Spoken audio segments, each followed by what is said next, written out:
வணக்கம். ஆகாஷ்வாணி புதுச்சேரி மாநில செய்திகள் வாசிப்பவர் நாராயணசாமி.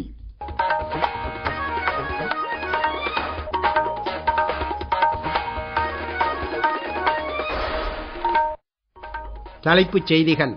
பிரதமர் திரு நரேந்திர மோடி அஸ்ஸாமில் 5450 கோடி ரூபாய் மதிப்பிலான மேம்பாட்டு திட்டங்களை இன்று தொடக்கி வைத்தார். புதுச்சேரி இளைஞர்களுக்கு அதிக வேலை வாய்ப்புகளை உருவாக்க மத்திய அரசு இலக்கு நிர்ணயித்துள்ளதாக மத்திய அமைச்சர் திரு அமித்ஷா தெரிவித்துள்ளார். பணியிடங்களில் பெண்களின் பாதுகாப்பை உறுதி செய்ய மத்திய அரசு நடவடிக்கை மேற்கொண்டு வருவதாக மத்திய அமைச்சர் திருமதி அன்னபூர்ணா தேவி தெரிவித்துள்ளார். புதுச்சேரியில் இறுதி வாக்காளர் பட்டியல் இன்று வெளியிடப்பட்டது. இனி விரிவான செய்திகள். ஒரு நாள் பயணமாக அஸ்ஸாம் சென்றுள்ள பிரதமர் திரு நரேந்திர மோடி அங்கு 5450 கோடி ரூபாய்க்கும் அதிகமான மதிப்புள்ள மேம்பாட்டு திட்டங்களை இன்று தொடக்கி வைத்தார். இது குறித்து கூடுதல் தகவல்கள். குவஹாத்தி மற்றும் வடக்கு குவஹாத்தியை இணைக்கும் பிரம்மபுத்திரா நதியின் குறுக்கே 3000 கோடி ரூபாய் செலவில் கட்டப்பட்டுள்ள குமார் பாஸ்கர் வர்மா பாலத்தை பிரதமர் திறந்து வைத்தார். பின்னர் IIM குவஹாத்தியின் தற்காலிக வளாகத்தையும் வடகிழக்கு பிராந்தியத்திற்கான தேசிய தரவு மையத்தையும் காணொலி காட்சி மூலம் அவர் திறந்து வைத்தார். மேலும் பிரதமர் இ-பஸ் சேவா திட்டத்தின் கீழ் குவஹாத்தியில் 100, நாக்பூர் மற்றும் பாவ் நகருக்கு தலா 50 மற்றும் சண்டிகருக்கு 25 என 225 மின்சார பேருந்துகளையும் பிரதமர் கொடியசைத்து தொடங்கி வைத்தார். குவஹாத்தியில் நடைபெற்ற பொதுக்கூட்டம் ஒன்றிலும் பிரதமர் திரு நரேந்திர மோடி பங்கேற்று பேசினார். அப்போது தேச பாதுகாப்பு, கலாச்சாரம் மற்றும் சுதந்திரத்திற்கு அசாம் மாநிலம் பல புகழ்பெற்ற ஆளுமைகளை வழங்கியுள்ளதாக பிரதமர் கூறினார். அசாம் மற்றும் சமூகத்தின் சேவைக்காக தமது வாழ்க்கையை அர்ப்பணித்த கவீந்திர புர்காயஸ்தாவிற்கு தனது மரியாதையை செலுத்துவதாக குறிப்பிட்டார். முன்னதாக திப்ருகர் மாவட்டம் மோர்கன் தேசிய நெடுஞ்சாலையை அவசர காலங்களில் விமான ஓடுதளமாக பயன்படுத்தும் வசதியை தொடங்கி வைத்தார். தொடர்ந்து இந்திய விமானப்படையின் சுகோய் 30, ரஃபேல் AN-31, தேஜஸ் மற்றும் அதிநவீன இலகு ஹெலிகாப்டர்களின் வான்வழி சாகசங்களை அவர் பார்வையிட்டார். நாட்டின் அதிநவீன உள்கட்டமைப்பு வசதிகளுடன் வடிவமைக்கப்பட்டுள்ள இந்த விமான தரையிறங்கு தளம் அவசர காலங்களில் ராணுவம் மற்றும் சிவில் விமானங்கள் தரையிறங்கும் வகையில் வடிவமைக்கப்பட்டுள்ளது. தற்சார்பு இந்தியா மற்றும் ராணுவ வலிமையை பறைசாற்றும் இந்த ஓடுதளம் வடகிழக்கு மாநிலங்களில் முதல் முறையாக ஏற்படுத்தப்பட்டுள்ளதாகவும் விமானப்படையுடன் ஒருங்கிணைந்து 100 கோடி ரூபாய் செலவில் இந்த ஓடுதளம் அமைக்கப்பட்டுள்ளதாகவும் தெரிவிக்கப்பட்டுள்ளது.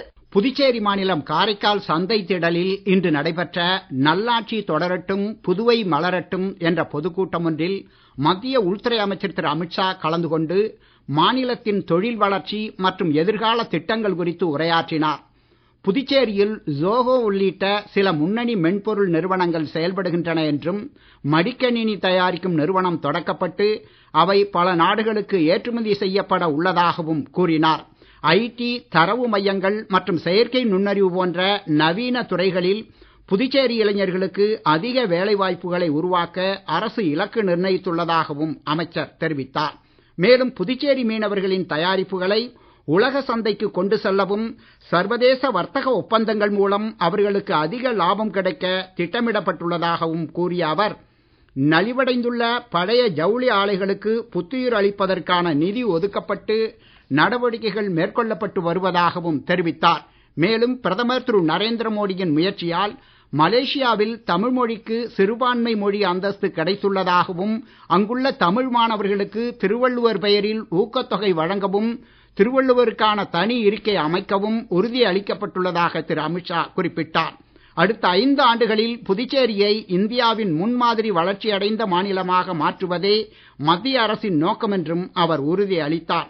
இக்கூட்டத்தில் மத்திய தொழிலாளர் துறை அமைச்சர் திரு மன்சுக் மாண்டவியா, சட்டப்பேரவைத் தலைவர் திரு செல்வம், புதுச்சேரி உள்துறை அமைச்சர் திரு நமச்சிவாயம், பாஜக மாநில தலைவர் திரு VP ராமலிங்கம் மற்றும் பாஜக சட்டமன்ற உறுப்பினர்கள் உள்ளிட்டோர் கலந்து கொண்டனர். நாடு முழுவதும் பணியிடங்களில் பெண்களின் பாதுகாப்பை உறுதி செய்யும் நடவடிக்கைகளை மத்திய அரசு மேற்கொண்டு வருவதாக மத்திய மகளிர் மற்றும் குழந்தைகள் நல மேம்பாட்டுத்துறை அமைச்சர் திருமதி அன்னபூர்ணா தேவி தெரிவித்துள்ளார்.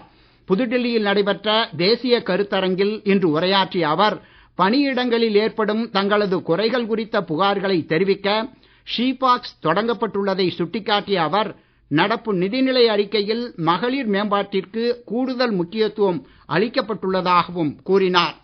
நீங்கள் கேட்டுக்கொண்டிருப்பது மாநில செய்திகள். ஆகாஷ்வாணி செய்திகளை நேயர்கள் உடனுக்குடன் தெரிந்து கொள்ள எமது புதுச்சேரி மண்டல செய்திப் பிரிவின் சமூக ஊடகங்களான @airnews_புதுவை என்ற எக்ஸ் பக்கத்தையும், all India radio news Puducherry என்ற ஃபேஸ்புக் பக்கத்தையும், @RNU புதுச்சேரி என்ற யூடியூப் சேனலையும் அணுகலாம். செய்திகள் தொடர்கின்றன. புதுச்சேரியில் நடைபெற்ற வாக்காளர் பட்டியல் சிறப்பு தீவிர திருத்த பணிகளை தொடர்ந்து இறுதி வாக்காளர் பட்டியலை மாவட்ட தேர்தல் ஆணையரும் ஆட்சியருமான திரு குலோத்துங்கன் இன்று வெளியிட்டு கூறுகையில், இன்று வெளியிடக்கூடிய இந்த இறுதி வாக்காளர் பட்டியல் நம்மளுடைய வாக்குச்சாவடி இன்னைக்கும் நாளைக்கு இருக்க எல்லா வாக்குச்சாவடிகளையும் வைக்கப்பட்டிருக்கும். சோ பொதுமக்கள் அனைவரும் வாக்குச்சாவடிக்கு வந்து அவங்களுடைய பெயர் இருக்கா இல்லையா அப்படின்னு அதை செக் பண்ணிக்க முடியும். மேலும் இந்த வாக்குப்பட்டியல் டிஓ வெப்சைட் மற்றும் சிஓ வெப்சைட் ரெண்டிலும் வெளியிடப்படுகிறது. இந்த இறுதி வாக்காளர் பட்டியலில் யாராவது பேர் விடுபட்டிருந்தா அவங்களுக்கு இன்னும் வாய்ப்புகள் இருக்கு. இன்னும் இப்பயும் கண்டினியூஸ் அப்டேஷன் சொல்லக்கூடிய தொடர் அப்டேஷன் போயிட்டு இருக்கு. அதனால ஏதாவது ஒரு வாக்காளர் அவங்களுடைய பெயர் விடுபட்டு இருந்தால் அவங்க எந்த பதட்டமும் அடைய தேவை. அவங்க மறுபடியும் அவங்களுடைய வாக்குச்சாவடி நிலை அலுவலர்கள் அவங்களை தொடர்பு கொண்டு ஃபார்ம் 6 மூலமா அவங்களுடைய பெயர் சேர்க்கறதுக்கான வாய்ப்புகள் இன்னும் நம்ம கிட்ட இருந்துகிட்டு இருக்கு. இது நாமினேஷன் டேட்டோட கடைசி நாள் வரைக்கும் இந்த வாய்ப்புகள் கிடைக்கும். மேலும் இது குறித்த கூடுதல் விவரங்கள். இதன்படி புதுச்சேரி, காரைக்கால், மாஹே, ஏனாம் ஆகிய 4 பிராந்தியங்களில் மொத்த வாக்காளர் எண்ணிக்கை 9,44,421 எனவும் இதில் 4,43,595 ஆண் வாக்காளர்கள், 5,477 பெண் வாக்காளர்கள் மற்றும் 139 பேர் 3ஆம் பாலினத்தவர் உள்ளனர் எனவும் தெரிவிக்கப்பட்டுள்ளது. மேலும் அதிக வாக்காளர்கள் எண்ணிக்கை வில்லியனூர் தொகுதியிலும், குறைந்த வாக்காளர்கள் எண்ணிக்கை ராஜ்பவன் தொகுதியிலும் உள்ளதாக குறிப்பிடப்பட்டுள்ளது. திருத்தப் பணிகளின் போது 16,619 பெயர்கள் நீக்கப்பட்டுள்ளதாகவும் 42,719 பெயர்கள் சேர்க்கப்பட்டுள்ளதாகவும் ஆணையர் தெரிவித்துள்ளார். இதேபோல் காரைக்கால் மாவட்டத்திற்கான இறுதி வாக்காளர் பட்டியலை மாவட்ட தேர்தல் அதிகாரியும் ஆட்சியருமான செல்வி இஷிதா ரதி இன்று வெளியிட்டார். வாக்காளர் இறுதிப் பட்டியலின்படி ஆண் வாக்காளர்கள் 72,640, பெண் வாக்காளர்கள் 82,857, 3ஆம் பாலினத்தவர் 18 பேர் உள்ளனர் என்றும் தெரிவிக்கப்பட்டுள்ளது.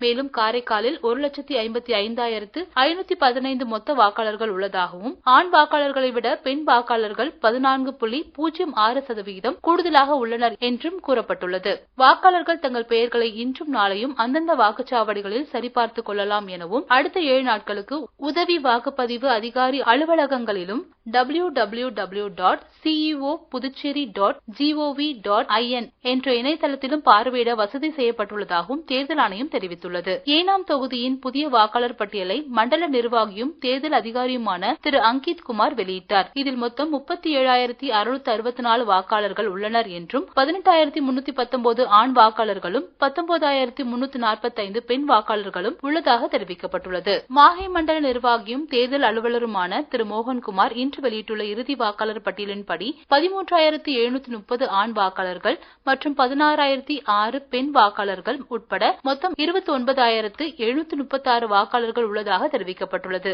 மேலும் 2026 ஜனவரி 1ஆம் தேதி அன்று 18 வயது பூர்த்தியான இளையோர் voters.eci.gov.in என்ற இணையதளத்தில் பதிவு செய்து வாக்காளர் பட்டியலில் இடம்பெற விண்ணப்பிக்கலாம் என்று தெரிவிக்கப்பட்டுள்ளது.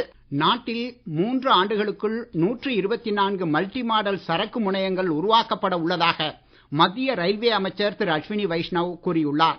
2026ஆம் ஆண்டுக்கான ரயில்வே சீர்திருத்தங்கள் குறித்து புதுடில்லியில் செய்தியாளர் கூட்டத்தில் பங்கேற்ற அமைச்சர், பயணிகளுக்கு சுத்தமான மற்றும் சுகாதாரமான பயணத்திற்கு ரயில்வே முன்னுரிமை அளிப்பதாகவும் அவர் தெரிவித்தார்.